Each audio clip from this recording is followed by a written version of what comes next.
Adequate notice of this meeting of the Mayor and Council was sent to the Asbury Park Press and the Co-Star, our official newspapers, and posted on the borough's website and bulletin board. Take roll call. Councilwoman Donovan? Here. Councilman McKinney? Here. Councilman Barone? Here. Mayor Roccafosto? Here. And Councilman de Blasio is absent. Please stand for the pledge of allegiance. Pledge Allegiance to the flag of the United States of America and to the republic for which it stands, one nation, under God, indivisible, with liberty and justice for all. Please remain standing for a moment of silence for our troops, their families, and our first responders. Thank you. First item on the agenda is the workshop discussion.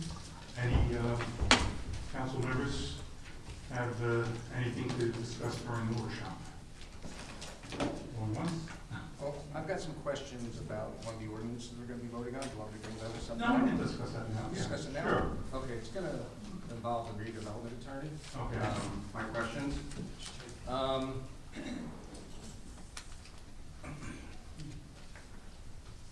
I'm a little bit concerned over the larger overlay zone because so many residents seem to be affected by that.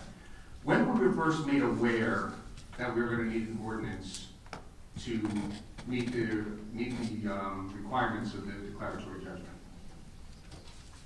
It was always included in, I don't know if this ordinance was specifically included in the first adopted housing element fair share plan. Back in June, the borough adopted a version of the housing element fair share plan. And then as the negotiations continued and challenges were filed against the housing element fair share plan, this was part of the negotiations in satisfying the borough's obligation both as part of its realistic development potential, but then also, as we've discussed at previous meetings, its unmet need. So the first time this ordinance was brought before, specifically before council, was when it was introduced, I have that, in February 27th, I think was the meeting, was the first time this ordinance was specifically introduced with this overlay zone. The ordinance I understand, but when was it decided with the judge that he was going to want that, or she was going to want that, they were going to want that as part of the agreement? Christine Bell, the planner, can speak to it as well. Okay. So, the way the process all worked was we had to adopt a housing element by the end of June and have that on file, which we did. And then any challengers, interested parties had until the end of August to file their challenge. We did not include this overlay ordinance in the housing element that was adopted in June, but Fair Share Housing Center as well as 7th Ave and the 4th Avenue developments filed challenges before the September 1st deadline. So then we had from September 1st till December 31st to negotiate with them and settle our housing plan. And it was through those negotiations, as part of our settlement with Fair Share, we had to adopt. They wanted more overlays than the one we had as the third ground plan along Main Street. So that's kind of where this comes from. It's part of the state statutory requirements for the fourth round. You have to demonstrate that you can meet 25% of your unmet need if you take a vacant land adjustment through overlay zoning for redevelopment opportunities. We originally anticipated that we could just use that Main Street overlay, but they felt that was part of the third round and we needed additional overlay zoning for redevelopment opportunities for this round. So that's when that came to be. And how was this overlay zone decided upon? We're jumping back and forth. Yeah, sorry about that. So, as Ms. Bell mentioned, this was part of the negotiations with both the program judge, which was Judge Bookbinder, and the special adjudicator, which was Frank Banish. and also with Fair Share Housing Center. This was part of the negotiations to reach that settlement. So as Ms. Bell mentioned, originally some things were put forth as part of a proposal to meet the borough's obligations.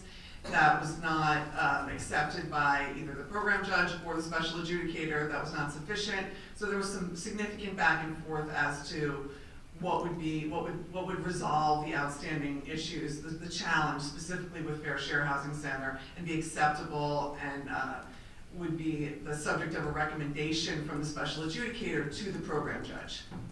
So was the delineation of this area,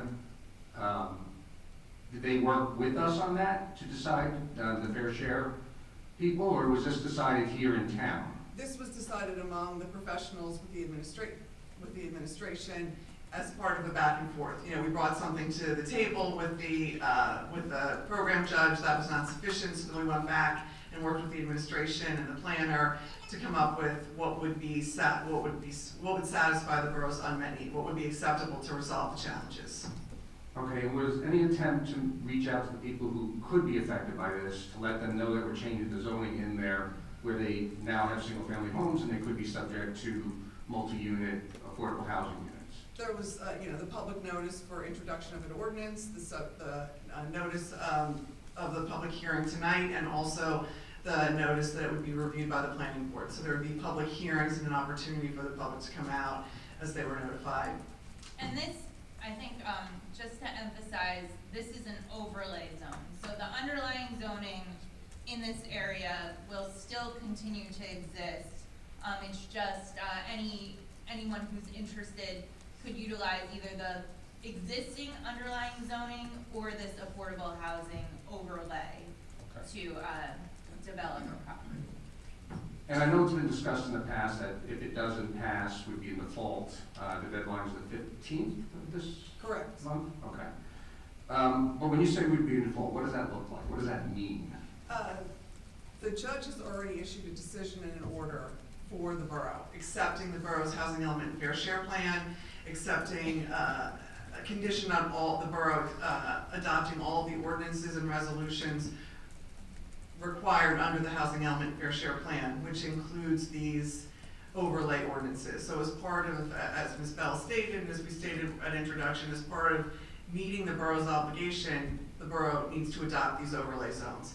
If it does not adopt any of the legislation which has been represented in the housing element and fair share plan, which has already been approved by the judge, which is by March, actually it's 16th because the 15th is a Sunday, the judge noted that it can be on the 16th, but if the borough doesn't do it by the 16th, the court will not issue a judgment of compliance and repose, and under the statute will be immediately stripped of its immunity. Right now, the borough has temporary immunity because it's participating in the program and it's done everything it said it's going to do. But as of March 16th, if it doesn't adopt all the resolutions, which is what the statutory requirement is, it will no longer be in compliance with the statute, and it will immediately be stripped of its immunity from builder's remedy lawsuits. And there's no way to go back to the judge and say, hey, look, we never actually notified the residents in a way that is a little more comprehensive. Because even when you want to put a hot tub in your backyard, you need to get a variance, you need to send out letters to everybody else. But this, we're relying on a very passive mode of communicating to make sure that these people know, and I guarantee you they don't know that this is potentially a problem. And I'm not really comfortable with that as a councilman who just last summer was telling people, hey, we're going to be transparent with you, we're going to come up here, we're going to make sure that you're not surprised. This is going to come as a surprise to people who are affected by that, in my opinion. Feel free to disagree with me, but I think that that could be a potential problem. So there's no plan, there's no ability to go back to the judge and say, we'd like a 30-day extension to make sure that people know what's going on? There's no, as we've said in the past, the fourth round is very different from the third round with very, very, very aggressive timetables and very specific milestones that need to be met. And there is no flexibility within those timetables. And it's come to my attention that it appears we can remove the overlay zone if we meet our, I think it's 29 units. Once we've met that, if we can remove the overlay zone? That's correct. I've discussed this in the past. I came up with the planning board. While it's not specifically addressed in the statute, it's our interpretation of the statute, because this is again new, the fourth round is new. It's our interpretation of the statute that once the borough's unmet need obligation is met, because that's the reason you're adopting this overlay zone, you would be able to rescind the overlay zone. And this overlay zone goes to what, to when? How long is this effective until we meet and when are we required to meet the 29 units? You have 10 years. It's a 10-year period from 25 to 35 for the fourth round. All right, so I guess that's part of the concern as well, is that 10 years from now, does anybody remember that we have the ability to remove that if, once we've met it? Or should it be codified in some type of an ordinance or adjustments made to the ordinance? I don't even know if there's time to make adjustments to the ordinance, but perhaps a different ordinance that says it will be stripped out once we've met our need. Is there any plan on anything like that? Well, I mean, I would assume that future administrations will have redevelopment attorneys to advise them. So those attorneys it would be incumbent on them to keep the council apprised of what's going on in the redevelopment area. And they could easily say, we have this overlay zone, and at this point, the council can remove it because we've met. This is going to be monitored over the next 10 years. It's not like we're going to do it tonight and it's going to just go in a drawer and when people are going to forget about it. I mean, this is an ongoing process in terms of affordable housing for the next 10 years. So there will be a lot of interaction in the future between redevelopment attorneys and the council as to what's happening. So I don't think there's any danger in people forgetting about the fact that there's an overlay zone and that at some point it could be removed. So I'll conclude my remarks by saying that I'm not comfortable with a couple of things. I don't think that we've been transparent with the people who could be affected. I'm not comfortable with the fact that this ordinance was dropped on the council and on the town with no opportunity to really make any substantive changes, ask any questions. This was introduced so close to the deadline that we have a terrible Sophie's choice. We either vote for the bad thing or we vote for the really bad thing. So I'm concerned about that because it seems like we had enough time that we could have engaged with the public on this, especially the people who were affected, but we didn't do that. And for the council to be this, and this is only my opinion, but I think for the council to have this surprise laid on them so close on something so substantial is something we need to work on as a borough to make sure that these things are not happening going forward. I don't think that anybody up here, I'm personally a no vote on this, okay, because of the lack of transparency. I don't think I'm going to win that. I don't expect to win that. I don't want to win it this time. I want to win it the next 10 times, okay, so that we know that at the very least, we've made every attempt to make sure that everybody's informed, and then if we have to choose a less bad thing, then we get the ability to do that, at least being informed. I don't feel we were informed on this. Councilman, may I ask you a question? Sure. Would your vote still be no if you knew all of us were voting no? Yes. So you would be comfortable with this failing and taking the worst option? I would be uncomfortable with being put in a position that we didn't have the right information to make that decision.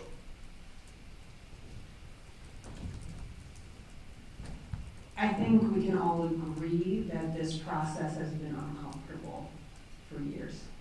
And unfortunately, the responsibility of being up here means that we are forced to make uncomfortable decisions. And often, the easy political vote is not the responsible one. I'll tell you all something. When this process started, I had someone in town call me and say, you should vote no. You should vote no for everything. You're like, just do it. And I said, what about what happens if it fails?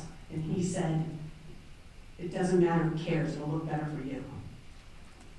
And I think about that all the time because I can't do that.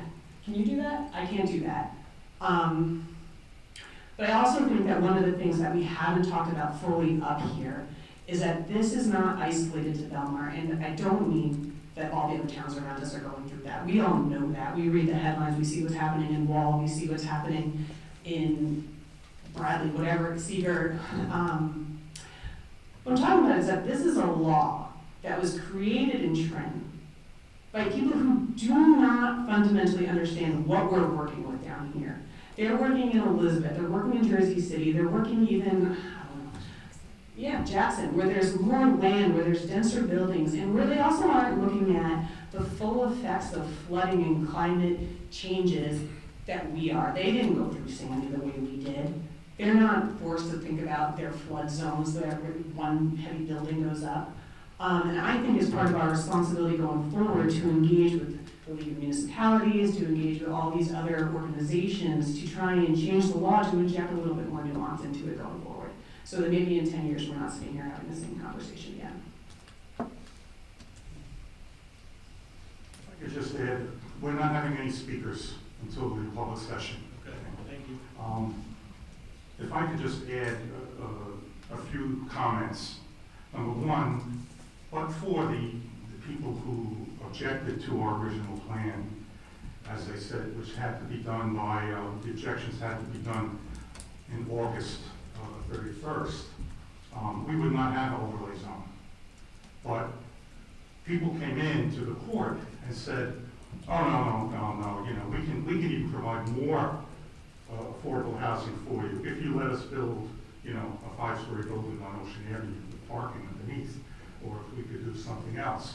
And at that point, it became a situation where the borough now had to come up with an alternative. Because the court basically said, and you can correct me if I'm wrong, it's really up to the community to decide how they want to meet the goal. And, you know, it's not really up to the developer to come in and say, oh, we want to have you meet your goal by doing this. And so we were kind of like in between a rock and a hard place, because we had to come up with something that would be acceptable to fair share housing, basically, mostly. And at the same time, preserve the look of the town, preserve, you know, the enormous structures being built to get to the affordable housing goal. And I think, you know, the overlay district is not something new. I mean, if you look at the papers and read what some of the other accommodations are, many towns are using this overlay district to meet the goal and meet the requirements of fair share housing. So we, you know, in that regard, it's not all that unusual to have that done. To look at the other side of the coin, if this is not approved tonight, we basically, you know, the council or the borough will look at us and say, basically, we haven't done our job, because at that point the floodgates will open, and we can have a builder's remedy suit tomorrow in Superior Court to say in that area, and somebody could say, well, I own 5 lots there. Guess what? I'm going to build a 6-story building there. In the overlay zone, in the projected overlay zone, and guess what? We can't do anything about it. So if we don't pass the required resolutions and ordinances tonight, you know, we don't have to worry about the people that are living in the overlay zone. We need to worry about the whole town, because the whole town will be open to builders' remedy suits. And then, as we said, we will lose control completely of our zoning. So it's a hard choice, but it's the choice that we make when we sit up here. You know, there are no perfect answers. And, you know, as a council person, yeah, it would have been nice to have an extended discussion with people about the overlay zones and have options presented as to what areas could be done and what areas shouldn't be used, whatever. But practically speaking, you know, this 4th round, as Councilwoman Donovan said, was all created by the legislature. You know, they set the timetable, they set the short dates, so we didn't have time to do that. So as the representatives of the people, we had to make that decision. Okay? And that's what happens from time to time. You know, they elect us to make the tough decisions for them. And I think the process that we've been through for the 3rd round, for the fourth round, I think everyone here has done the best they could. Again, you have to remember that it's not just our decision. We have to satisfy fair share housing. We have to satisfy the special master, who's basically an agent of the court, and then we have to satisfy the court. So, it's not a matter of us having a lot of leverage in terms of what we do. So I think the thing to keep in mind, though, is that could there have been more transparency? Probably, if we had another 3 or 4 months to do it. But I think you have to be very, very aware of what you'll be unleashing in the town if we vote tonight to say, no, we're not going to do this.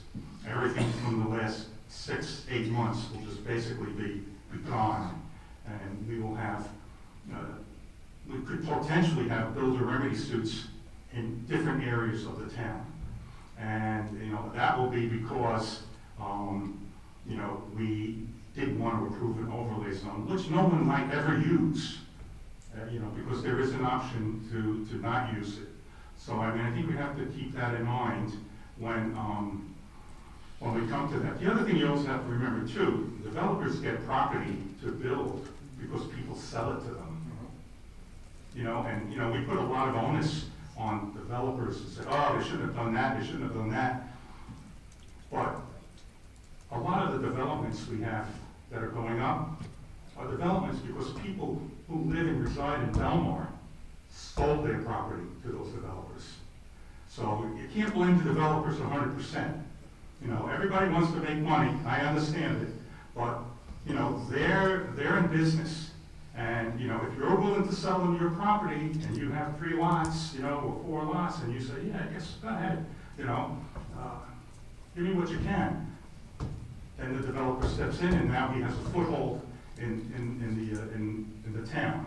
So you gotta remember, all of these developments that are gonna be going up over the next few years, the developers that didn't own that property for 10 or 20 or 15 years. They just recently owned it, and they owned it because someone in town decided to sell that property to them. All right? Whether that's good or bad, I'm not making that judgment. But we all have to realize that it's a process. Somebody sells the property, the developers come in, they say, oh, it's a great deal. They try to build what they want. We file our DJ action. We get into the whole affordable housing process. We don't want this type of development throughout the whole town, so we develop these overlay districts to be our way of satisfying the fair share housing in the court without necessarily bringing unwanted properties, through builder remedy suits into different areas. So that's really the process, and I think it's important for people to understand that too. None of this is perfect. I think I said at one of the council meetings, it's not perfect. The developers want to make money, and they want to build as much as they can, and they want to profit as much as they can. But if there's an overlay zone, and they don't own any property in that overlay zone, then they can't build in that overlay zone. But if property gets sold in that overlay zone, and it's enough for a developer to build a multi-family house, then they're going to do it. So that's really the only risk we take. If those homeowners remain homeowners for the next 10 years, then nothing's going to get built. If those 10 homeowners say, what, we can sell our lots to ABC Corporation, and we'll make a bundle. Then they're going to use the overlay zone, which is okay, because it's much better than saying we don't have an overlay zone, and they're going to come in and build, whatever they want, because we've abandoned our affordable housing, 4th round affordable housing plan, and now they're going to just be able to go to the court and say, court, this is what we want to do. We can give Belmar 30 affordable housing units, but we have to build an 8-story building. So that's the risk that we take if we don't pass this. And I think quickly, just to add to the comments in terms of timeliness, I don't think there's anyone in the state of New Jersey that is happy with the expedited schedule this 4th round has been on. but the March 15th, 16th deadline is like a hard statutory deadline. The judge did not issue his order granting us temporary immunity until February 24th. So it really, there wasn't a ton of time. Understood. Okay. Any other comments from the council? Workshop, council? Okay, if not, we will then move on to petitions. April, Mayor, I have not received any petitions. approval of minutes. Can I have a motion to approve the minutes of the February 27th meeting? I'll make that motion. Second. Councilwoman Donovan? Yes. Councilwoman Kinney? Yes. Councilman Maroney? Yes. Mayor Buckfusco? Yes. Okay, reports of council. Councilwoman Donovan? I'd like to take a minute to pay my respects to Nan Corey. She's a longtime Belmar resident with a very large and family who loved her very much. She worked at the cafeteria in Belmar Elementary School for a long time, and her husband Gene is a former beach director and SMERSA representative. So I believe her wake is on Thursday at O'Brien's Funeral Home. So we honor your memory. The next Belmar Environmental Commission meeting is on Thursday. I wanted to take a minute and point out that this is the high time for geese. We do this every year. We have a dog who comes every day at least, except Sundays, I believe. They send reports in to me. We still have our resident geese population, Canada geese, around between 12 and 16, I believe, which is down from that high of 60 to 100 when we started this program. But I do want to let you guys know, because we've said it before and people aren't aware of this, there are other geese there, they're grants. They're slightly smaller, they have a full black hood. Those are migratory, and they are protected by federal law, which means we cannot do the same mitigation program with them as we can with the Canadian geese. And unfortunately, they also don't seem to care about the dog as much, which means the dog comes, they fly up in the air, they do a round, they come back. The good news is that since they are migratory, they head up to the Arctic actually. They should be gone in about another month or so once the warm weather holds. So I never thought I would be up here talking about geese or know so much about geese, but happy to answer questions for you anytime you would like.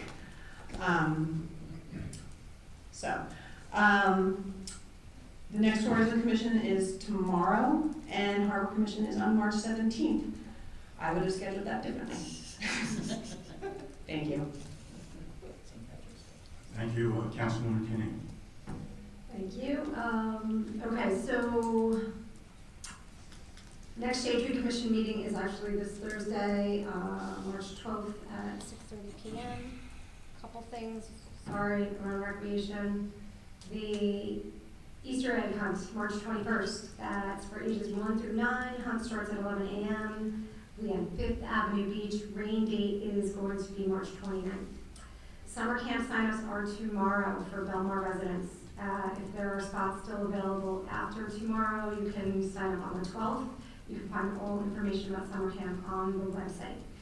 And let's see, Belmar Elementary School is having their SpongeBob musical March 20th.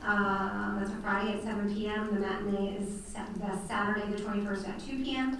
And St. Louis High School is doing their production of Mary Poppins. That's the 26th and 27th at 7 p.m. at the high school. And that's all I have. Okay, thank you. Councilman Maroney? Just very quickly, Councilperson Kinney has arranged an ADA meeting for us towards the end of the month. So I've been tasked with that, so I'll be attending that. I don't even think it'll be in time for the next meeting, so there'll be more to come on that once we've had that first meeting. No. Okay. Why don't we move on to the public session? If anyone has a comment or question about a resolution on the agenda, please step forward, state your name and address first. I'd just like to remind everyone we have a 5-minute limit on comments. So if you'd like to comment, as April just said on the resolutions, please stand, give your name and address.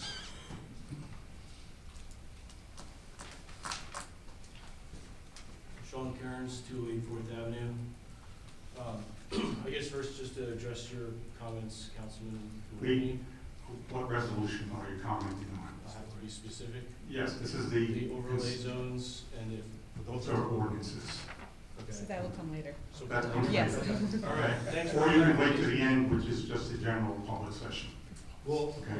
is that before or after the vote? There will be a public. All the comments are before, on the ordinances are before the vote. Thank you.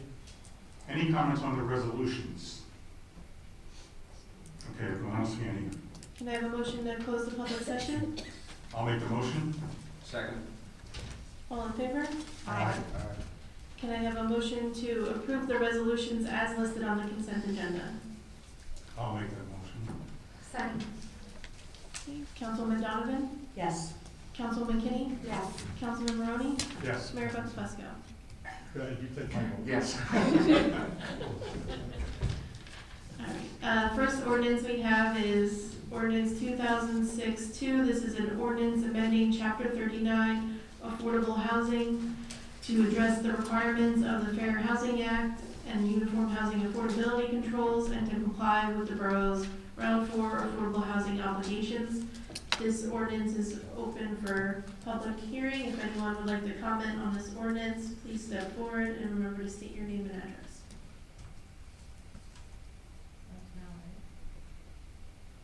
Now we're not going to speak about that ordinance, or make comments.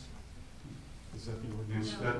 This ordinance does not contain There's a lot of ordinances on the agenda. So Yeah, well, that's, maybe you could signal to me when that comes up. I think it's the next one.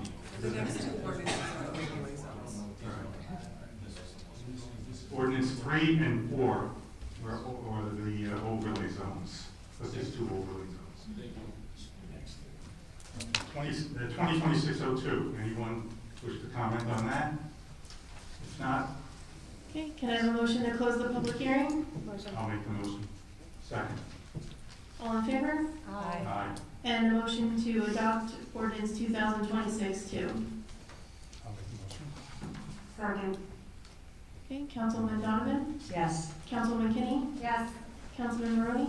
Yes. Mayor Buckfusco? Yes. Okay, next we have ordinance 2026-3. This is an ordinance amending Chapter 40, Article 5, zoning districts, creating a Route 35 overlay zone. This is open for public comment, if anyone would like to speak on this ordinance. Okay. This is the Route 35 overlay zone. Anyone likes to make a comment on that? I'll try again. I guess more generally, I just want a clarification Your name. on. Use your name. So again, 208 4th Avenue, Sean Cairns.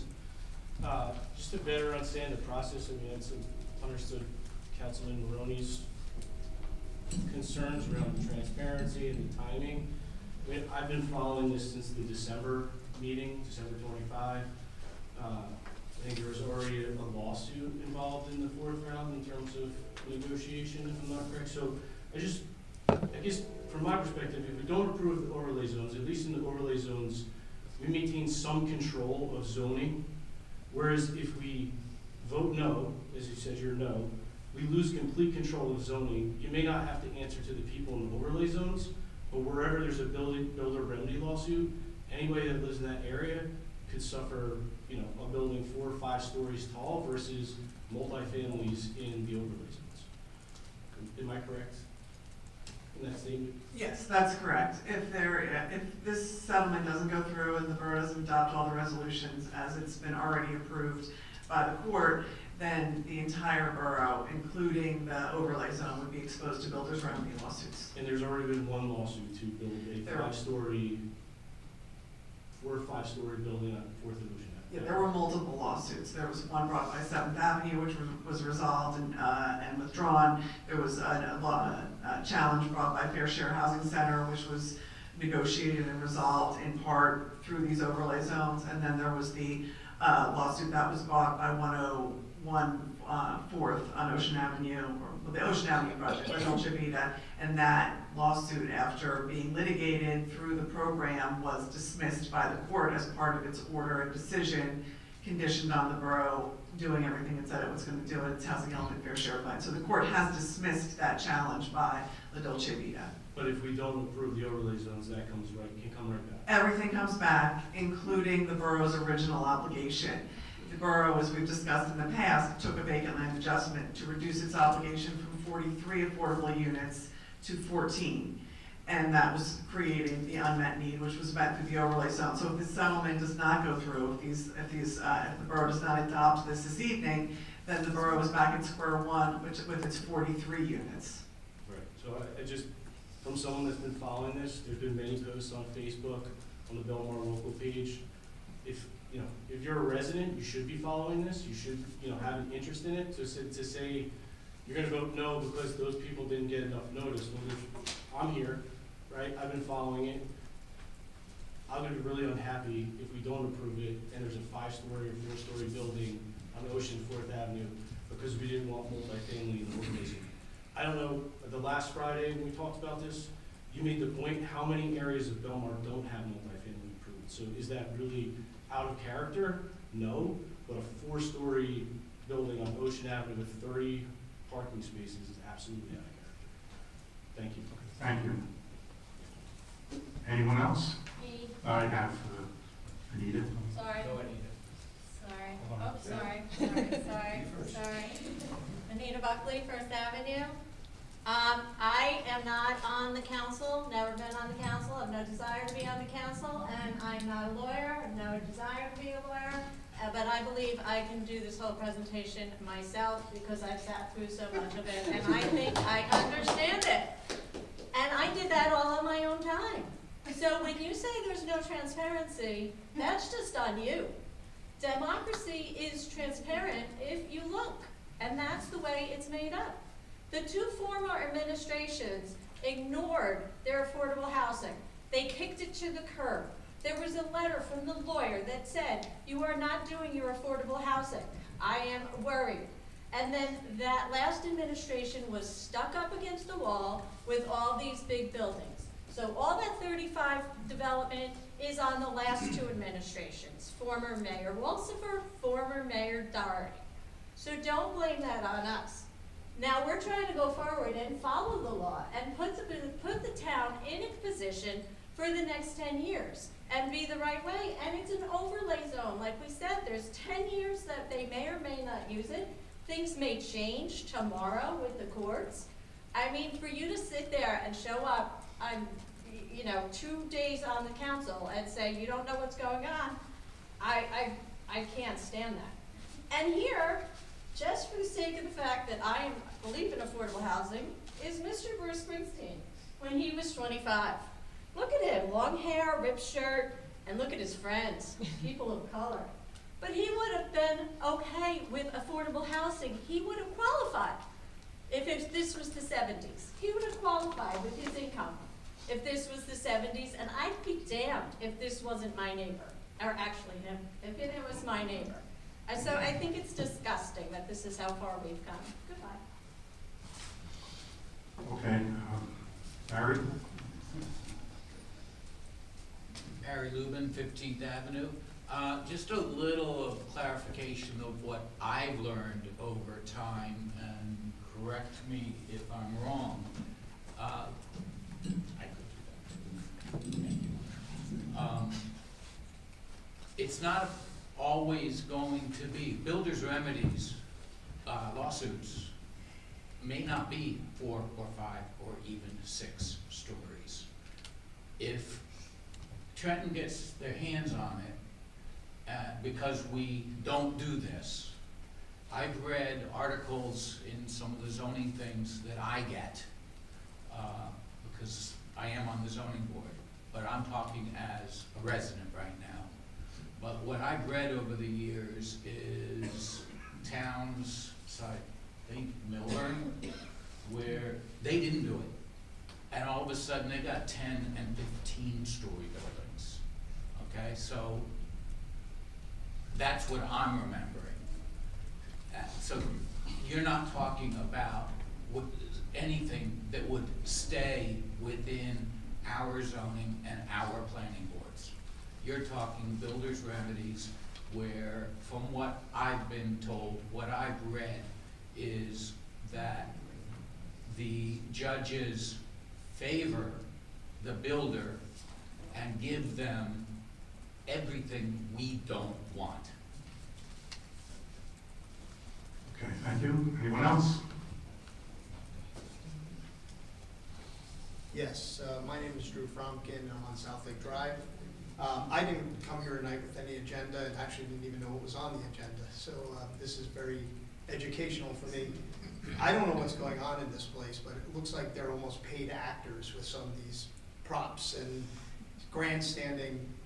I think Councilman Maroney has every right to say what he said. Now, we may not agree with it, it may not be the appropriate vote, but I do believe that when you have a level of responsibility that the council has and the administration has, you have to build a culture, okay, that you're proud of.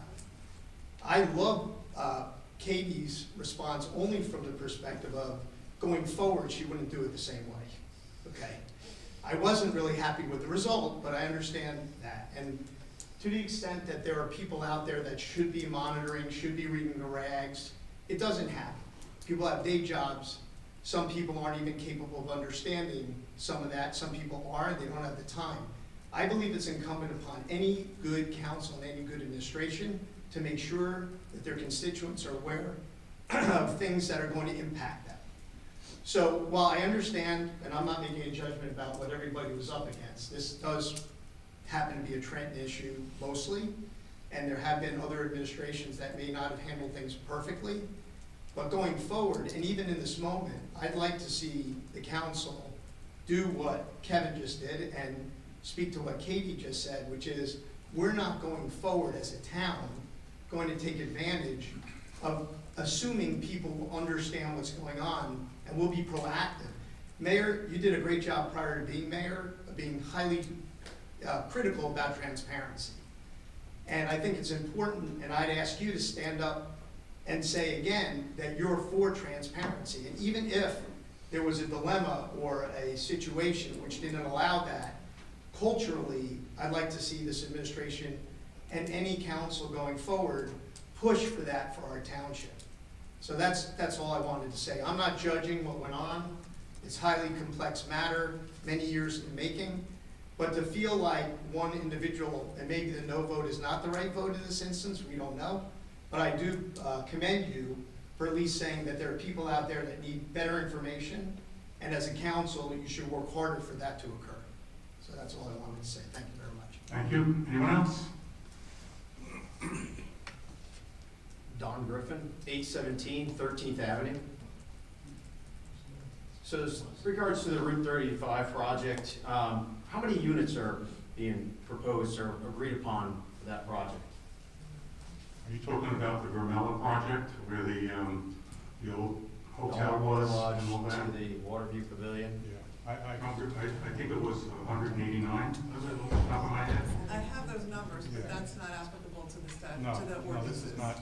But I Okay. certainly can provide those numbers. Thomas, How many residential properties are part of that? this is not a question and answer, unfortunately, but we'll try to answer. I'm just trying to Yeah, but we don't understand. have all the information right at our fingertips here. I read it in the paper, so I would think that if we're about to vote on it, that for this fourth round, you're approving the number of units being built there, and I there's a think portion of those. I think you're misinterpreting. I'm sorry, but aren't there affordable housing units in that development? That's already passed. That all was approved as part of the third round. We're talking about an overlay district, which does not include that project that you're talking about. This Route 35 project, That was the, 03, is not from Belmar Motor Lodge to the Riverview Pavilion? yes, it is, but that project was part of our affordable housing third round plan. And that project was approved by the council and by the court, and it's moving, as you can see. If you've driven by it, you'll see that that's a done deal, basically. Okay, so it's a done deal, so the numbers are known. We should know. Yes, but that's not what this ordinance is about. Okay. If you would like to- I'm actually asking the question about Route 35, so that I don't ask it when we get to the overlay in '04. We're at 04 overlay right now. That's the ordinance. No, we're on 03. No, we're not. Yes. Yeah, we are. The third ordinance. Oh, I'm sorry. I'm talking about 03. Sorry, maybe we got off on the. Yeah, we're talking about ordinance 03. We're on, yes, so with ordinance 03, Route 35, 189 units being built. No. The overlay, do we have a picture that we could show him of the overlay district? It's in the ordinance. This is what we're talking about, the overlay district, which does not include the project that's already being built. Okay, all right. So, the, Here, you can take this. Yeah, this is the 03 one, right? Yeah, that's the. That's Route 35, the bend. the Route 35 one is between 11th and 12th Avenue. Yeah, that's the district that we're. Okay, sorry, I was unaware of that. So it's the block with like 7-Eleven. And it's not authorizing any specific project. The project you're referencing on Route 35 is what's called the Rapetti Russo project. That was approved as part of the third round for 198 units. That was already approved. Yeah, I'm aware of that, Yeah. I got it in the paper, I was just trying to, Yeah, just, it's two separate things. Granted, it's in the same general vicinity, but there is a redevelopment project going on that was part of the third round. And then there's this Route 35 overlay zone, which is an ordinance, which is separate and apart from that Rapetti project that's being built. and not the same properties.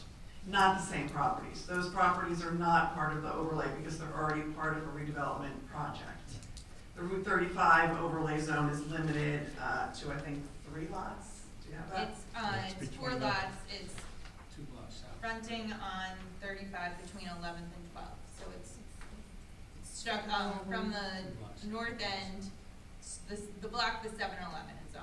This And is, the this car is dealership. the The 35. so like where 7-Eleven is to the car dealership on 35, that's the property that Okay. they're talking about. It's totally understandable, this is all very confusing, so don't, it's, Yeah. it's very understandable. I didn't say anything about that one either, so caught me off guard. I'll wait for a floor, thank you. Any other comments on ordinance 2026-03? Okay. Move on. Can I have a motion to close the public hearing? I'll make that motion. Second? All in favor? Aye. And can I have a motion to adopt ordinance 2026-3? I'll make the motion. Second. Okay, Councilman Donovan? Yes. Councilman Kinney? Yes. Councilman Maroney? Yes. Mayor Buckfusco? Yes. Next is ordinance 2026-4. This is the ordinance amending chapter 40, article 5, zoning districts, creating a mixed-use overlay zone 2. This is open for public comment. If anyone would like to speak on this ordinance? Do you want to see this one too before you? This is 4. This is ordinance number 4, and it's another overlay zone.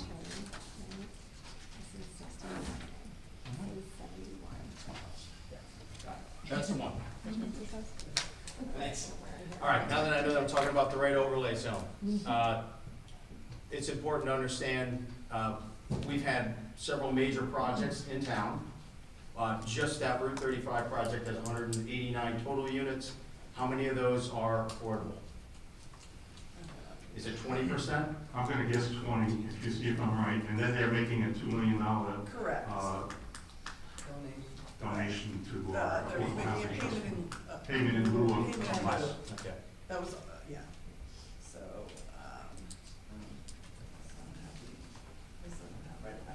so 20 units, you're right there, 20 units of affordables, 5% payment in lieu for 10 units at $2 million. Okay. So, if my math's correct, we're talking about maybe 12% of those were affordable housing, yet the overlay zone that was just approved, and the one that we're discussing right now are 20%. That was to resolve the third round. I think what is a unique situation for the borough is that the borough is doing the third and fourth round so close in time. Very few other municipalities were in this situation. Most municipalities have resolved their third round within the past 10, 15 years. So the fact that the borough is doing this so close in time is why this is creating issues. But under the third round, which was a different law, I mean, it was still the Fair Housing Act, but it wasn't amended, the borough was permitted to negotiate the amount of affordable units. And in order to resolve that, in order to resolve its obligation, originally these projects came in with 0 affordable units. The developers didn't want to build any affordable units. So it was part of the negotiations to get them to agree and get to a number that Fair Housing would accept and the court would accept to resolve the third round declaratory judgment action. And yes, that was below 20%. Moving forward, the borough was obligated to, for all affordable housing, for all development projects over 5 units, the set aside will be 20%. Yeah, I want to make a point to that. We have an ordinance that actually goes beyond the affordable housing. Anyone in town who builds a property that has 5 or more units in it will need to designate 20% of those as affordable housing. It doesn't matter where it is. So that's just an ordinance that we passed a number of months ago. And so that applies everywhere in the borough. Help me understand, whether it's round 3 or round 4, the borough doesn't actually interact with the fair housing folks. We hire subject matter experts or attorneys to do that, is that correct? Well, no, the way you have to look at it is the way it was set up is a lawsuit. And the way we set it up is we're the plaintiffs. In other words, we brought the lawsuit. But the Supreme Court, way back when, designated this Fair Share Housing Group as an entity to represent the defendants, and the defendants being all the people in the state of New Jersey that need affordable housing. So they're a party to the action per the court's permission. So the court said to them, oh, Fair Share Housing, you can go and advocate for the rights of all the people who will benefit by fair share housing. So they're involved in every lawsuit throughout the state, all the declaratory judgments and everything else, because they're speaking for the people who need the affordable housing. So they're there. We can't get rid of them. Actually, we have to pay them, believe it or not, amongst all the other insults that we have to do during this process. So that's their role. So I'm just trying to understand who negotiates the amount of units on behalf of the borough, its elected representatives and its citizens. Who negotiates something on our behalf? It's a little confusing, but there is a number that is calculated by tables and charts and things that the court has designated. Tell me if I'm wrong. And they come up with this number, the powers that be, and they say, all right, Belmar needs, 41 units. And then at that point, we have to say, we say, well, we can't fit 41 units in Belmar, and that's what they call the vacant land adjustment. Because if we only have so much vacant land, so they go through all these calculations and they find out that we can only accommodate, I'm making this up, so don't hold me to it, we can only accommodate 10 units. Okay, and then that has to be approved by Fair Share Housing. They have to look at all your calculations, and the court has to look at them all. We all have to agree that, yes, that's a fair number. So that's where we start with the number. We don't create that number. It comes from the court, from the process of designating each municipality having a certain number, and then we take it from there, and then we negotiate on how we're going to meet that number, whether it's 10 or 20 or whatever. And so those negotiations are something that council's aware of, makes the public aware of. I mean, I'm just trying to understand why 20 is acceptable now, 20% is acceptable now in these new overlay zones, but 20% wasn't something a year or so ago that we brought to a giant development that didn't take existing single-family residences and convert them into mixed use. Is there an explanation for why we didn't do a better job negotiating? It's negotiating, This was such a unfortunately. long process, it was always 20%, Yeah. but we had individual units that we were back and forth for years. Like, how many years, guys? Like, this has been going on, and I totally understand, it's very, very confusing. But these went kind of one by one, so some got a pilot and some didn't have to do 20%. But the law moving forward, correct, Yes. is that they have to be 20%. This, No, what ours happened these all past New 3 Jersey. years, all of New Jersey. The developers would be very happy to give us 20% in the past. But what they wanted, in addition to that, was then, well, we can't build this 5-story building that we're proposing because we can only give you, 11 units in here. We'll gladly give you the 20, but we need another 2 floors on this building to do that, which means now it's gonna be a 7-story building on Main Street. And, we, again, representing the town, and what we heard from people was that, we didn't wanna have extreme heights on Main Street. So we start negotiating that down, like how can we keep it at 4? How can we keep it at 5? It's a process that goes on. It involves parking, because you have, the more units you have, the more parking, the more they don't want to provide the parking, because, then that builds it up too. Well, we need a parking garage, so we need to have 2 levels of parking, which is going to add to the 7 units the 7 levels that we need to give you the 20%, which means now we're up to 9 stories, 2 stories. So that's how it goes. They'll give you anything you want. It's what we want or don't want. And the court says we're not really here to, change the character of the community, that they're supposed to do that. But, who decides that? It's in the court's hand at some point. So we have to negotiate, and quite frankly, we did not have a lot of leverage in order to, because like I said once before, it's like negotiating with 3 people. You're negotiating with the developer, you're negotiating with Fair Share Housing, and you're negotiating with the court. Yeah, And they all have different interests. it would seem that an additional story with some affordable units built in there would be fine next to a 10-story existing building. And by the way, that Motor Lodge property there's no residences next to it. It's not throwing shade on anyone. Yeah, but do you want it on the corner of 8th Avenue and Main Street, and the That's property not- that the no, church? That's that the not what I was church talking to, because there are no 10-story buildings on Main Street, there's 4s. But there's a 10-story building right next to, directly across from the Belmar Motor Lodge, and there are no residences next to this new project. So why not go up that extra floor and take some extra ones? Hindsight is 20/20, but we were involved in negotiation. As Councilwoman Kinney said, this took a long time going back and forth. And each of these projects, it was an individual negotiation process. Each one of them, I can- back and forth. That back and project forth. actually, they proposed at one point 2 towers of 21 stories. Yeah. I'm not lying. That was they said, you know what, we'll give you that. And we were like, well, come on, give us a break. We're not Good gonna- negotiators.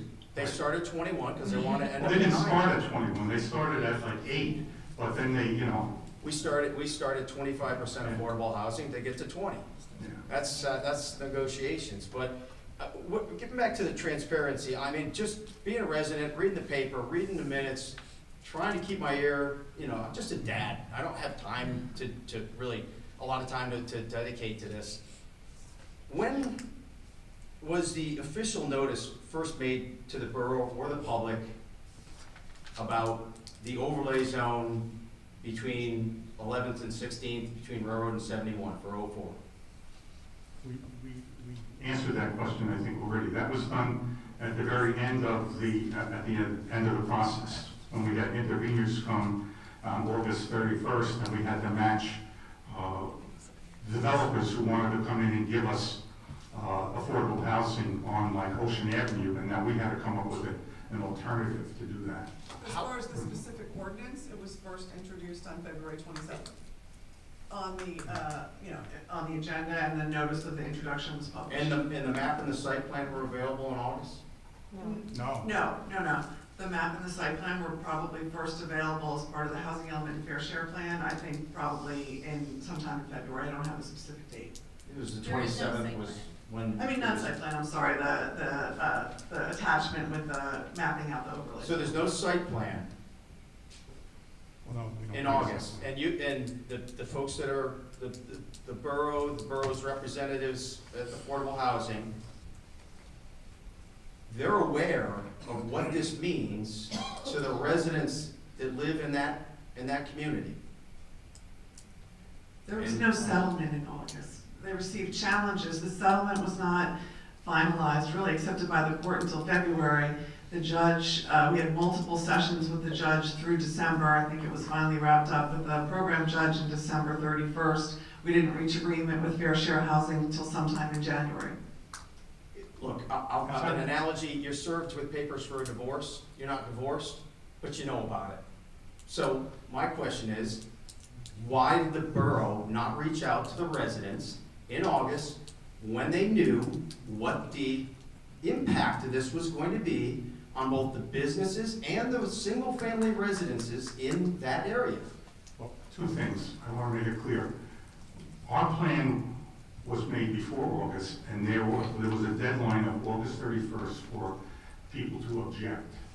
If no one had objected, the plan would have went We don't have a plan. No, we had a plan. We had our fourth round plan all written up without that overlay zone. And we were ready we presented it to the court, okay? And the rules that the state applied said, if you're going to object to any municipality's fourth round plan, you have to do it by August 31st.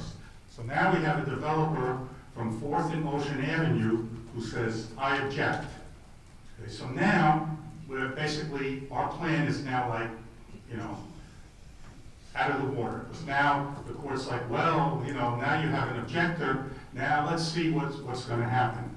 So now the objector is saying, well, I can provide, I don't know how many units it was, 6 units or whatever.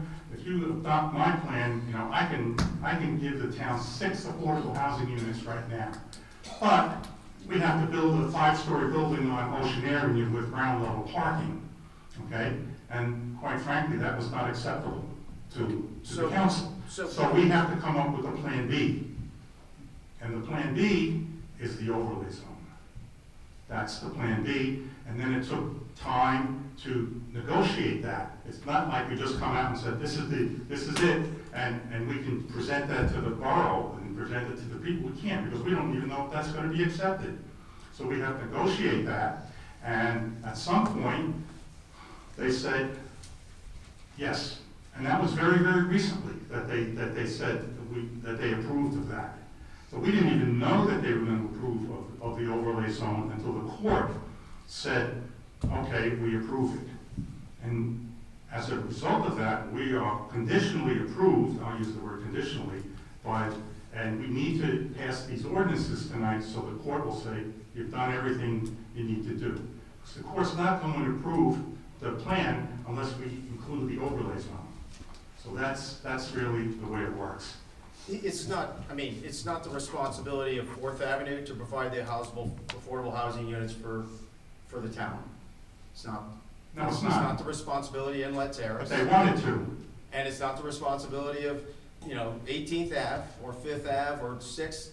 It's all of us. But you gotta remember though, the zoning for Ocean Avenue does not permit that level of building. So what they wanted to do is they wanted to become part of the process so that they could get in on the zoning for affordable housing. In other words, they can negotiate with the court and say, this is what we want to do, and the court would turn around and say, you know what? Yes, they would order the town then at that point to change our zoning so that we could meet what the builder wants to do on Ocean Avenue. That's the way it works, all right? The zoning doesn't permit it, but if you can get in as a developer into the affordable housing and convince the court, and the court will order, the municipality will order us to pass an ordinance that says, you know what, on Ocean Avenue, you're going to permit a 5-story building with parking on the bottom. And that's what we didn't want. We didn't want to be ordered to do that. So we came up with what many municipalities have used, and that's an overlay zone. And as I explained before, the overlay zone is an option, and it really only will come into effect if the homeowners in those areas decide they're going to sell their properties, or if one owner owns a massive piece of property, then a purchaser might consider using the overlay zone. But if for the next 10 years, if the property is not sold, then there's no way that anybody can can, use the overlay zone as their form of zoning. And I'm gonna have to cut you. So, yeah, Because just we're one thing. moving on to 5 minutes. I haven't spoken for 5 minutes, but you said several times in the last meeting that you chose the path of least resistance, and I really want to know why that path of least resistance didn't land on your block or any of the other council people's blocks. I mean, we left those things up to our planners. They know the town, they know the But you never various asked things. us, you never came to us, you knew, you said it was a draft, I didn't know, but you never came and you never asked us what we felt. And so, with the borough owning a large chunk of property in that overlay zone, can the borough promise us that they will not sell that to a developer in the next 10 years? I can't promise anything because I'm not gonna be here in the next 10 years. That's all I need to hear. Any other comments? Can I have a motion to close the public hearing? I'll make the motion. Second. All in favor? Aye. Can I have a motion to adopt ordinance 2026-4? I'll make that motion. Second? Councilman Donovan? Yes. Councilman Kinney? Yes. Councilman Barone? No. Mayor Buckles? Yes. Okay, next we have ordinance 2026-5. This is an ordinance to exceed the municipal budget appropriation limits and to establish a cap bank. Do we have a motion to offer this ordinance for first reading and introduction? I'll make the motion. Second. Councilman Donovan? Yes. Councilwoman McKinney? Yes. Councilman Barone? Yes. Mayor Buckles? Yes. Now we're on to the regular public session. If anyone has any comments, please step forward and remember to state your name and address.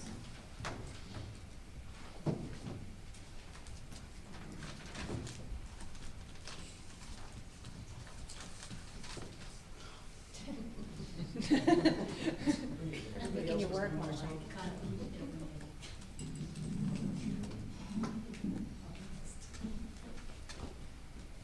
Risatello, 14th Avenue, Belmar. First, I want to say that I think the borough guys and girls in the DPW did an outstanding job plowing, considering we had 2 butt-kicking snowstorms one right after another. So you need to be commended for the long hours, long hours that they worked through the night. So, thank you for being out there. The building that's on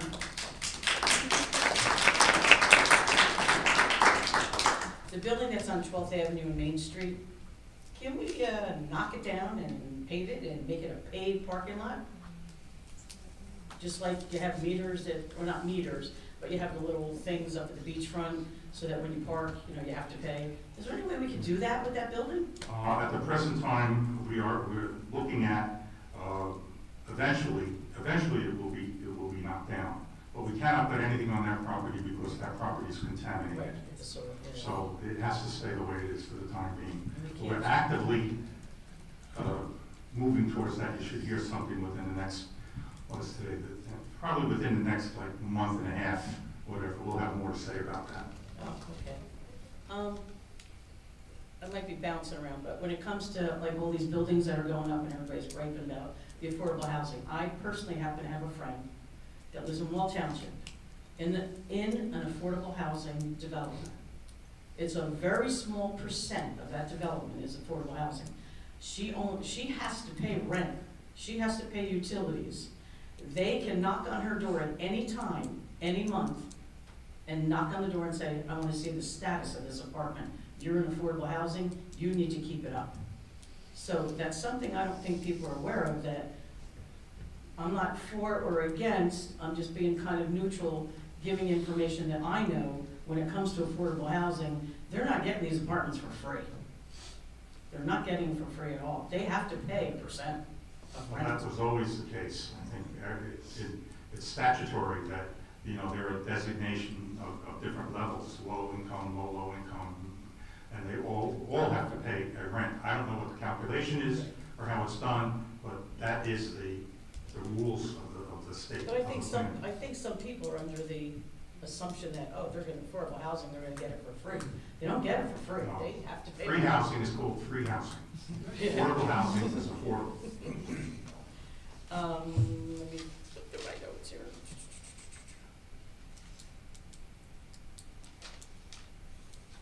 Okay. I brought this up before, and I've done everything I could.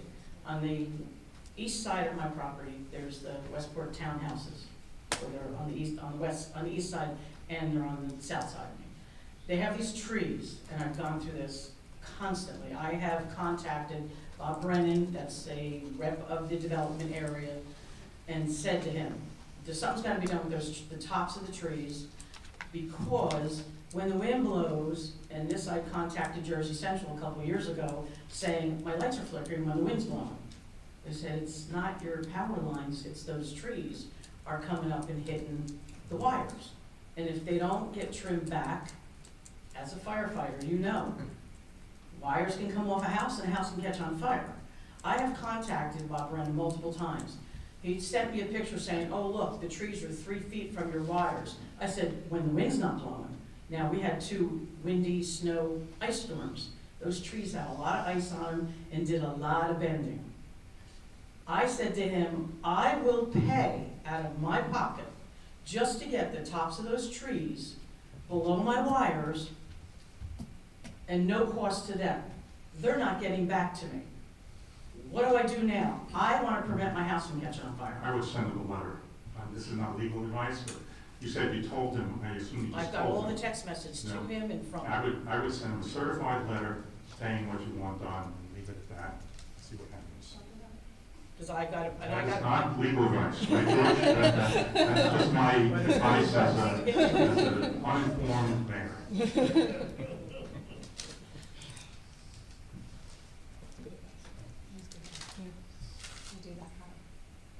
The Route 35 is gonna have 189 units? I This think is you a- said 198. Oh, 198, okay. And that's about 20 units are affordable. What about the 6th Avenue and Main Street project that's gonna be going on? The one by Robinson's? Yes. That was prior to our, that was all approved prior to our coming in. I don't think that has any affordables in it. There's no affordable. 14 townhomes, if I remember correctly. Oh, really? Yeah. And 8th Avenue in Maine, are they going to do something with that? I don't know what the status is. They have to, I mean, that's, I believe they will be doing it. They put in the plans. Yeah, the 8th Avenue Main project is going through planning board review Okay, through the engineer and the planner, and then it'll be going for the planning board sometime in the next few months. okay. Thank you. Thank you. So, I just want to say thanks for giving me the tip of sending him a certified letter. I got a price, I'm willing to pay for this out of my pocket. I'm not even asking them for anything. Send the letter. That's what I would. Okay, thank you. Any other comments? That's all I Please don't be shy. You know? say. The mic is at my I'm gonna move the meeting along. There you go. Be shy. 5 minutes like I got. Pretty soon I'm gonna have people line up if they want to. Sharon Russell, Ballard, 11th Yeah. Avenue. First, I wanted to say, is this one? Okay. Dine and Discover was phenomenal. We had the best weather I can ever remember. I was so happy about that, and I think everyone was really enjoying. The only bone of contention I had were having to deal with the shuttles. I know that there were only a couple of them, but I was with an elderly resident that day, and we were stuck at Clyde Bowles for 1 hour. There were 3 shuttles that came by, each one was busy. I said, can I get her on? And they were like, nope, we're full. And I'm like, you know, I was ready to call an Uber to get her home. It was just really sad. So I just thought maybe in the future we could somehow make accommodations for mobility issues, elderly, something like that, but nobody was getting up. Second thing, with so many construction sites being taken place throughout our entire town, sidewalks and streets are really in constant disarray. And I know that that's gonna be going on for a while. But do we have a time schedule? Because I know at some point we were talking about different streets that were gonna be paved. My street is like a hot mess. But, and sidewalks are just, you know, because of all the construction going on. So I don't know if there's maybe a timetable or something that could be letting residents know, just kind I of. think we're going to have an update soon from I know Fifth Avenue is gonna be done in the spring, because it's horrendous because of all the digging that was done. Next in the meeting, fall. project update. The next meeting, the engineer will be here with a project update, and he's more in tune as to what the paving schedule will be like. It's not just paving though, it'll be, you know, upgrading the lines, sewer lines, or relining them, water lines and whatever. So he'll give us the details on that. Line of sidewalks. Sharon, just so you know, sidewalks are technically on the homeowner. So one of the things I was actually brought up with the ADA and we tried to get going again was that sidewalk initiative, which was something I think happened in 2015 or 16, it was a while ago, where residents could work with the town to get a better price on replacing your own sidewalks, but it's on your dime. Do you know what I mean? So whether you work it out through your taxes or something, it will be I got something the that's original on. list that came out, because my Yeah. name was on there, and we made sure. Something that's on the homeowner, and you're right, that is a project that maybe we'll talk with the ADA at the next meeting about somehow seeing if we can resurrect that project again, because you're right, there are a lot of sidewalks that really need a lot of help. I tore 2 tendons in my foot last summer Yeah. because of a wonderful sidewalk. But anyway, all right. Last thing is fire safety in town. There was a hazmat incident that took place in our neighborhood, and I was just wondering what the protocol might be. I checked the website under the fire department to kind of see, you know, what do you do if something is going on in your neighborhood? Do you just, I don't think we need 5 million calls going to the fire department, but if something is going on and there's 7 vehicles in front of your house, including a hazmat vehicle, and so on, why aren't we notified? So I didn't know what the proper one was. So I've spoken to other people about it. We just had wanted to be notified, just to let us know what was going on. And hopefully that will. Chief, I would imagine they could call the police department, they would know. This was specifically an incident where there was a leaks on propane tanks. Oh. And they had to basically open them up and you know, light them up. Yeah. So in a safe manner, they had everything there. Yeah. Is that on the So, 11th? That's on the 11th. Yeah. yeah, it was on the 11th. But that would be my starting point. Starting point is to do that. As I said to you, if it was a hazardous matter, you would have been evacuated. Yeah. Because that's what happened on Fifth Avenue during the day when they hit an unmarked gas line. Which is what I thought it was. Yeah, That's no, what yeah, I thought it was, yeah. But I understand your concern. Yeah, because there's so many new buildings taking, you Yeah. know, and there were tanks that were out right outside, and so, you know, we didn't know what was going on. I mean, Everyone's. we do have the notification system, but by the time we get somebody on the phone, hey, can you put this out, and we get it out. it's- Yeah, because I was there for 2 hours. There was a police officer there. I just watched, took pictures. So, all right, thank you. Any other comments? Hi, Maria Rondanaro, 1246 Pine Tree Way. Could you say anything? Maria Rondanaro, 1246 Pine Tree Way. It's great to see everyone. I just wanted to make you aware that the Belmar's Library, the trustee meeting is March 16th at 6 p.m. Everyone is welcome to attend. The strategic committee will be presenting as well. Also, we had wonderful living history with Juliette Lowe from the library performing at Taylor Pavilion. It was fantastic. If you haven't gone to one of these living history presentations, please take advantage of them. The next one we have is Bessie Coleman, American Pilot, and that's this Saturday at noon at the Taylor Pavilion. That's going to be wonderful. And then March 19th is our soda bread contest. So it's closed for the white traditional bread, but if you still have a good brown bread recipe, please bring it in. We'd love to hear you. Contact Louis at the library. We'll get you set up. It's always a great event. The Darcy School of Music performs. It'll be fantastic. So we hope to see you there. Please register online or call the library and they can help you. Finally, I just wanted to say thank you so much to the mayor and council and the administration for the integrity and the hard work that you put in to finalizing this 4th round. This 3rd round was a beast. And I can say this not being on the council anymore. It royally sucked for every single one of us. It was awful. We came in thinking we were going to fight over development because there were all these projects being said that were going to happen. And then we were told we didn't have a leg to stand on. They're happening because it's been neglected for 15 years. And we were up against a deadline. So thank you. Thank you. It royally sucked. It was awful. And as someone who is just a mom, just a social worker, who wanted to represent our town, the amount of crap that we have to deal with because of what the prior administrations did not was overwhelming. Overwhelming. And so I thank you all for being up there, having the courage to serve, and I thank you for finalizing this 4th round so no other administration has to put up with what we had to. Thank you. Do we have any other comments? I want people to start timing there. When you know the person is finishing, just stop looking up. We must add 20 minutes to the council meeting just by waiting people to come. Go ahead. Claire Hayner, 18th and B. The 4th round gives us 10 years, right?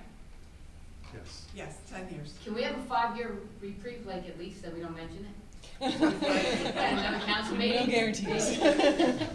Okay, last but not least, with March being designated as Women's History Month, I'm quite confident that 3 women sitting up on the dais, this woman sitting over here, will continue to keep Belmar's history going.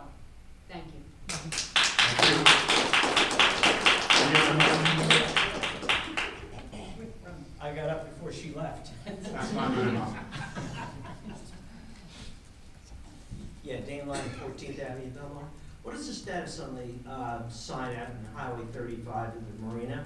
It hasn't been working in a few months. We're getting a new one. You're getting it away? It's dead, as you know. Shot? Yes. It's shot. Okay, Yes. just wanted to know. All right, thank you. Any other comments, questions? Can I have a motion to close the public session and adjourn? I'll make the motion. Second. All in favor? Aye.